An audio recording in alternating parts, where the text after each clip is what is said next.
अलैक्म। अच्छा, अब यहाँ पे हमने बाकी पेपर तो डिस्कस कर लिया है। Question 4, question 5, question 6। अब हम बात करते हैं क्वेश्चन नंबर 2 की और 3 की। क्वेश्चन नंबर 2 और 3 सबसे इजीएस्ट क्वेश्चंस हैं, जहाँ पे आप आराम से मार्क्स ले सकते हो। क्वेश्चन नंबर 2 आपके पास आएगा 10 मार्क्स का, और 3 आएगा 4 मार्क्स का। यानी ये जो 10 मार्क्स का HTML का सवाल है, इसमें सिंपल आपने प्योर HTML कोड लिखना है। किसी किस्म का कोई CSS का इस्तेमाल नहीं होगा, कोई जावास्क्रिप्ट नहीं यूज़ करना, कुछ भी नहीं करना। सिर्फ प्योर आपने टैग्स का इस्तेमाल करना है, और आपको उसके 10 मार्क्स मिल जाएंगे। अब जब टैग्स के इस्तेमाल की बात की जाती है, तो आपको कुछ बेसिक्स पता होने चाहिए HTML के, कि जब HTML का कोड लिखना शुरू करते हैं तो हम कैसे शुरू करते हैं। तो अब चूंकि टाइम हमारे पास कम है, तो क्वेश्चन नंबर 2 का सलूशन मेरे पास ये मौजूद है। ये कोड मैंने इसका लिखा हुआ है। तो इसमें सबसे पहले आप ये देखिए कि आपने एक अच्छा इंप्रेशन पुट करना है एग्जामिनर के ऊपर। तो आपने पहले यहाँ पे लिखना है, एक्सक्लेमेशन मार्क है, डॉक टाइप HTML। ये हम इसलिए लिखते हैं कि इसमें हम HTML का वर्जन बता रहे हैं, कि हम इस टाइम HTML 5 का इस्तेमाल कर रहे हैं।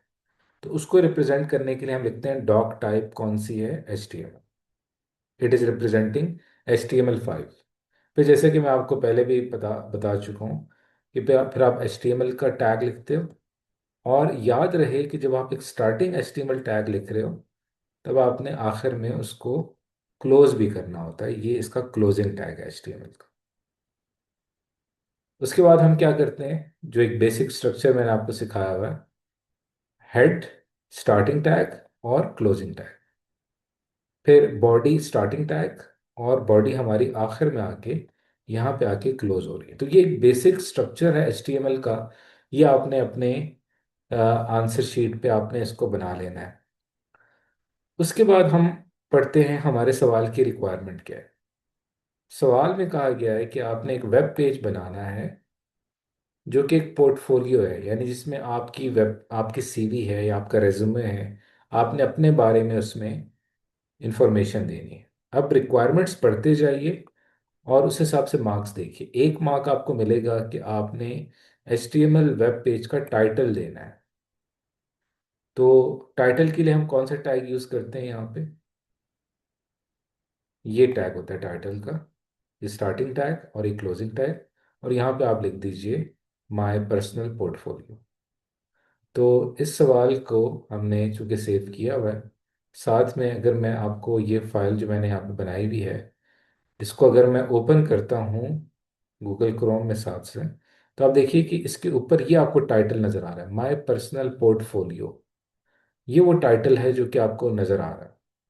तो ये मकसद होता है यहाँ पे टाइटल का।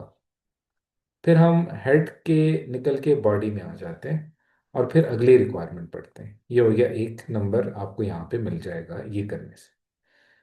फिर हमारा जो बॉडी वाला सेक्शन है, उसके अंदर जो बॉडी टैग होता है, उसके अंदर एक सेक्शन होता है, उसको हम हेडर सेक्शन कहते हैं। हेडर सेक्शन में जो कुछ भी आप लिखोगे, वो आपको वेब पेज के टॉप पर नजर आएगा। तो ये कह रहा है कि हेडर सेक्शन जो है, उसमें आपने अपना नाम शामिल करना है, अपना इंट्रोडक्शन शामिल करना है, इनसाइड अ हेडर टैग। तो आप सोल्यूशन में देखिए कि हम बॉडी में आ जाते हैं। बॉडी में आने के बाद हमने यहाँ पर अपना एक हेडर सेक्शन शुरू किया हुआ है। ये मैंने कमेंट ऐड किया, इसको मैं रिमूव कर देता हूँ। ये है मेरा हेडर सेक्शन, हेडर स्टार्ट और ये क्लोज।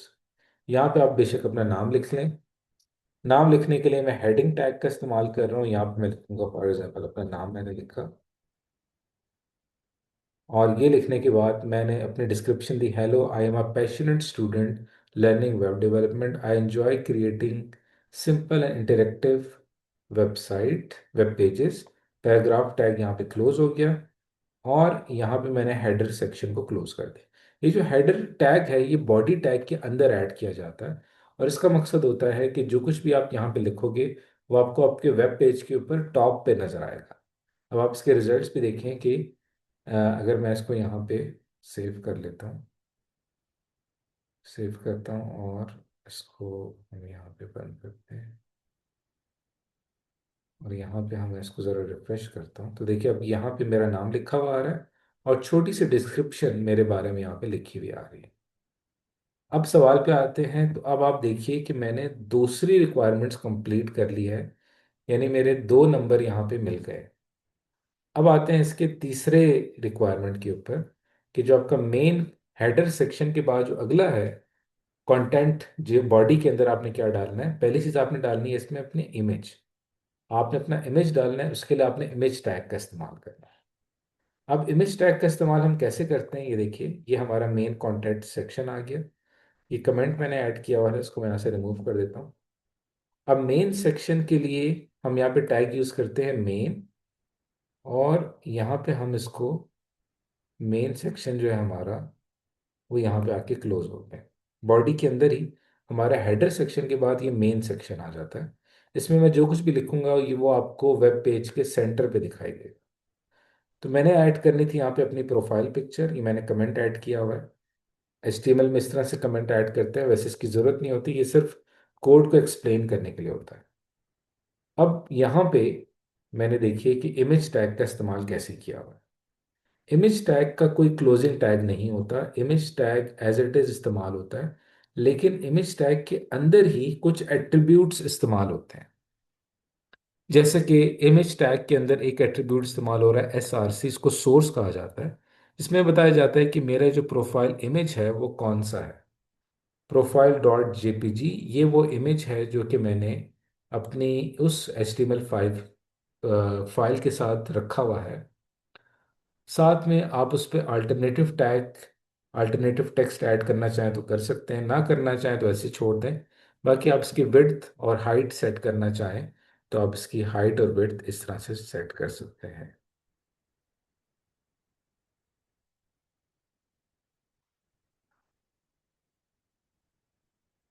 तो अब ये टैग इस्तेमाल हो रहा है इमेज का, इसको करने से मेरे जो वेब पेज होगा वहाँ पे यहाँ पे इमेज प्रोफाइल पिक्चर मेरी शो होगी। लेकिन चूंकि इस वक्त मैंने अपनी कोई प्रोफाइल पिक्चर यहाँ पे सेव नहीं की हुई, नहीं तो यहाँ पे डिस्प्ले हो जाती। अगर मैंने करनी होती तो जैसे मेरी ये फाइल डेस्कटॉप के ऊपर ही पड़ी हुई है, ये वाली इस फाइल में मैं काम कर रहा हूँ, तो यहीं पे ही मेरी कोई फाइल यहाँ पे मैं रख सकता हूँ और उसको हम यहाँ पे देख सकते हैं। मैं देखता हूँ अगर यहाँ पे मुझे कोई फाइल मिल जाए, कोई भी एक फाइल देखते हैं यहाँ पे, कोई एक इमेज फाइल मुझे मिल जाए जिसको मैं वहाँ पे ऐड कर सकूँ। चलें, लेट्स सपोज ये एक मुझे एक फ़ाइल मिली हुई है, एक इमेज फाइल है, इसको हम यहाँ पे पेस्ट कर देते हैं। और ये दोनों जो मेरी फाइल्स हैं इनको मैंने यहाँ पे पेस्ट कर दी, ये एक ही लोकेशन पे होनी चाहिए। और इस जगह के ऊपर यहाँ पे मैं इसका नाम क्या रख देता हूँ, profile.jpg। फाइल इसकी एक दफ़ा हम सेट कर लेते हैं क्या इसकी प्रॉपर्टीज़ हैं। ये JPG फाइल नहीं है, नहीं ये काम नहीं करेगा। इसको हम यहाँ पे पेंट, इसको ओपन करते हैं और इसको सेव एज कर देता हूँ मैं डेस्कटॉप के ऊपर ही profile.jpg के नाम से। ये मैंने इसको सेव कर दिया। अब ये फाइल ये मेरे पास आ गई है profile.jpg, ये वाली मैं डिलीट कर देता हूँ। अब ये फाइल मैंने इसके साथ यहाँ पे रख दी है, इसको चेक कर लेते हैं इसकी प्रॉपर्टीज़। ये JPG फाइल ही है और इसका नाम है प्रोफाइल, और कोड के अकॉर्डिंग यहाँ पे फाइल होनी चाहिए profile.jpg। इसको सेव किया मैंने, यहाँ पे गए, रिफ्रेश किया। अब आप देखिए कि ये इमेज यहाँ पे डिस्प्ले हो गया मेरे वेब पेज पे थ्रू दिस इमेज टैग, इस इमेज टैग की वजह से। वापस आते हैं सवाल की तरफ, तो मैंने ये वाली जो रिक्वायरमेंट थी वो मैंने कंप्लीट कर ली है। फिर दूसरी रिक्वायरमेंट ये कि मुझे पैराग्राफ टैग की मदद से एक बायोग्राफी लिखनी है। तो पैराग्राफ मैं यहाँ पे आ जाता हूँ मेन सेक्शन के अंदर, जो हमारे पास मेन टैग था, यहाँ पे मैं सेक्शन एक टैग यूज़ कर रहा हूँ जिसमें ये अलग सेक्शन के तौर पे दिखाई देगा। वैसे ये ज़रूरी नहीं है आप यहाँ पे ऐड करें, लेकिन यहाँ पे लेट सपोज मैं ऐड कर देता हूँ। इसके अंदर मैं लिखूंगा अबाउट मी की हेडिंग दूंगा। फिर पैराग्राफ टैग में लिखूंगा I am currently studying computer science and have a strong interest in web, जो भी आप अपने बारे में लिखना चाहें। अगले पैराग्राफ में आप लिखेंगे I enjoy learning new technologies, और यहाँ पे पैराग्राफ क्लोज हो जाएगा और ये मेरा सेक्शन अलग क्लोज हो गया। तो मैंने दूसरी रिक्वायरमेंट जो थी उसको भी मैंने पूरा कर लिया। तीसरी रिक्वायरमेंट ये है कि मुझे अपने स्किल्स के बारे में बताना है यूजिंग लिस्ट टैग। तो अब वो देखिए, मैं अपने स्किल सेट के लिए मैंने अलग से एक और सेक्शन बनाया, और इस सेक्शन के अंदर ही मैंने यहाँ पे हेडिंग दी माई स्किल्स। फिर अनऑर्डर्ड लिस्ट होती है ये, जिसमें बगैर किसी तरतीब के आपकी लिस्ट शो होती है, और इसके अंदर ही मैंने लिस्ट टैग का इस्तेमाल किया। HTML ये मेरे स्किल्स हैं, CSS जावास्क्रिप्ट बेसिक प्रोग्रामिंग। इसको मैं यहाँ पे सेव करता हूँ और रिजल्ट्स में आपको यहाँ मैं दिखाता हूँ। ये देखें, यहाँ पे मेरे अबाउट मी मेरे बारे में इंफॉर्मेशन आ रही है, और ये मेरे स्किल्स बुलेट पॉइंट्स में यहाँ पे शो हो रहे हैं। तो ये थर्ड रिक्वायरमेंट भी मैंने यहाँ पे पूरी कर ली। तो अब तक अगर आपने HTML का इतना कोड लिखा होगा तो आपको 1 2 3 5 मार्क्स आपको इसके मिल जाएंगे। अब आ गया इसका डी और ई पार्ट, जो कि बहुत आसान है। डी पार्ट में आपको कहा गया है कि आपने एक नेविगेशन मेन्यू, यानी वेब पेज के ऊपर एक मेन्यू लिखा हो जहाँ पे कुछ लिंक्स हों जिस पे क्लिक करें हम। कौन कौन से लिंक्स होने चाहिए? होम का, अबाउट मी का एंड कॉन्टैक्ट का, जो आप देख सकते हैं कि वो मैंने शुरू में यहाँ पे नेविगेशन लिंक्स ऐड किए हुए हैं। नेविगेशन लिंक का मतलब ये है कि आप आसानी से माउस का कर्सर इन तक ले जा सकते हैं। नेविगेशन लिंक ऐड करने के लिए आपको बॉडी टैग के अंदर ही हम यहाँ पे एक टैग इस्तेमाल करते हैं नेविगेशन का, ये वाला। ये टैग जो है नेविगेशन का, इसके अंदर हम इस्तेमाल करेंगे लिंक टैग। ए जो है ये हमारा लिंक टैग होता है। इसके अंदर मैंने टेक्स्ट लिखना होता है, होम, अबाउट मी, कॉन्टैक्ट, ये मेरे 3 लिंक्स होंगे। और इसके अंदर मैं यहाँ पर अपनी HREF, यहाँ पे मैं अपना लिंक ऐड कर सकता हूँ। जैसे होम पे क्लिक करने से मुझे किस वेब पेज पे जाना चाहिए, तो यहाँ पे मैं लिख सकता हूँ फॉर एग्जांपल www.google.com। यानी जो भी शख्स होम के ऊपर क्लिक करेगा वो इस वेबसाइट की तरफ चला जाएगा। तो यहाँ से आप डिफरेंट, जो फिलहाल मैं यहाँ पे कुछ भी नहीं लिख रहा, आपको बात समझ आ गई है। और ये जो चीज़ मैंने ऐड की है ये बिल्कुल अलग कर रही है एक लिंक को दूसरे लिंक से। अब आप देख सकते हैं दरमियान में आपको ये वाली जो सीधी लाइन नज़र आ रही है वो इसी वजह से नज़र आ रही है।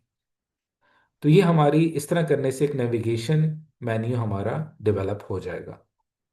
ये थी हमारी फोर्थ रिक्वायरमेंट। अब ये देखें, ABCD चारों चीज़ें सॉल्व हो चुकी हैं। आखिरी जगह पे जो कि सबसे हैवी क्वेश्चन है टेबल का, कि अब आपने टेबल बनाना है। टेबल में आपने देखना है कि कितने कॉलम्स हैं, 1 2 3 4 5, 5 कॉलम्स हैं। रोज कितनी है? 1 2 3 4 रोज है। अब टेबल बनाने का तरीका क्या है, उसकी हमने क्लास में भी काफ़ी ज़्यादा प्रैक्टिस की हुई है। कि टेबल बनाने के लिए भी हमने एक अलग से एक सेक्शन बनाया। उस सेक्शन के अंदर मैंने हेडिंग दी एजुकेशन की। फिर मैंने टेबल ऐड किया, टेबल टैग, उसका बॉर्डर सेट किया 1। पहली रो जो हमारी बनेगी उसको हमने TR टैग का इस्तेमाल किया। अब आप टेबल में देखिए, जो पहली रो है ये वाली, इसके अंदर serial number, degree, passing year, GPA grade, board unit, इस पूरी रो को कंस्ट्रक्ट करने के लिए मैंने यहाँ पे TR टैग का इस्तेमाल किया। और इसके अंदर हमारे जो कॉलम्स आ रहे हैं, serial number, degree, passing year, GPA, board, university, उसके लिए हम यहाँ पे TD का भी इस्तेमाल कर सकते हैं। चूंकि ये हेडिंग टैग्स हैं तो हम TH का इस्तेमाल भी कर सकते हैं। तो इस TH की मदद से मैंने ये सारे यहाँ पे ऐड कर दिए, तो ये पूरा एक रो को रिप्रेजेंट कर रहा है। फिर अगली जो रो है हमारे पास ये वाली, 1 मेट्रिकुलेशन 2015 A+FBI SC, उसको डेवलप करने के लिए मैंने एक और TR टैग का इस्तेमाल किया, और उसके अंदर मैंने TD का इस्तेमाल 1 बाय 1 करके अगली रो डेवलप कर ली। जिस तरह थर्ड रो, फोर्थ रो, और ये सारी रोज डेवलप करने के बाद टेबल यहाँ पे क्लोज हुआ, सेक्शन क्लोज हुआ, हमारा जो मेन टैग था वो क्लोज हुआ, बॉडी क्लोज हुआ, और HTML क्लोज हुआ। फाइनली हमारा टेबल कंस्ट्रक्ट हो गया, जिसको आप अपने रिजल्ट्स में भी यहाँ पे देख सकते हैं कि ये टेबल हमने यहाँ पे कंस्ट्रक्ट कर लिया है। और टेबल की प्रैक्टिस हम ऑलरेडी भी काफ़ी दफ़ा कर चुके हैं। तो ये था हमारा क्वेश्चन नंबर 2, जिसमें हमने और ना हमने CSS यूज़ किया ना जावास्क्रिप्ट, प्योर HTML का कोड इस्तेमाल करते हुए वन बाय वन हमने सारी रिक्वायरमेंट्स को कंप्लीट किया। तो इसको समझने के बाद अगर एग्जाम में HTML का जो भी सवाल आता है, आपने उसके मुताबिक उसको पढ़ते हुए अपना HTML कोड लिखना होगा एक ख़ास तरतीब से। नेक्स्ट उसमें हम देखेंगे कि हम इसी चीज़ को आगे चलाते हुए क्वेश्चन नंबर 3 को कैसे सॉल्व करेंगे। फिलहाल ये आपका क्वेश्चन नंबर 2 है। आपने इसी डॉक्यूमेंट के अंदर जो बाकी मॉडल पेपर गिवन है उसमें तमाम में क्वेश्चन नंबर 2 जो है वो देखते जाने हैं, उनके सॉल्यूशंस देखते जाने हैं और उनको आपने समझते जाना है। ठीक है।